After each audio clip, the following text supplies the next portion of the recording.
आपल्याकडे कोकण साईडला चकवा लागतो असं ऐकलं असेल किंवा एक्सपिरियन्स पण घेतला असेल, पण आम्ही मात्र चकव्याचा एक्सपिरियन्स फार अमेरिकेमध्ये घेतलेला आहे. खूप वर्षांपूर्वी आम्ही अमेरिकेमध्ये एका शहरातून दुसऱ्या शहरात रेंट कारची गाडी घेऊन मोठ्या हायवेवरून चाललो होतो.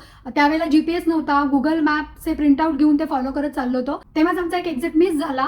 मग आम्ही ह्याच्या पुढचा एक्झिट घेऊन परत छोट्या रोडवरून मेन हायवेला लागून पहिला एक्झिट घ्यायचं ठरवलं. त्याप्रमाणे आम्ही केलं.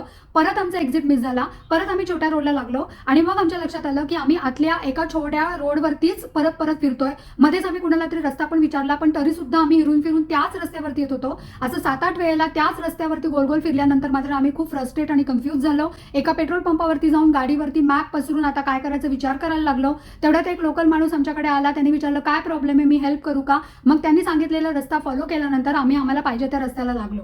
असं म्हणतात की ज्याला चकवा लागला असेल त्याला दुसऱ्या माणसाने प्रश्न विचारल्यानंतर तो त्या चकव्यातून बाहेर येतो. आमच्या बाबतीत अगदी सेम तसंच झालं.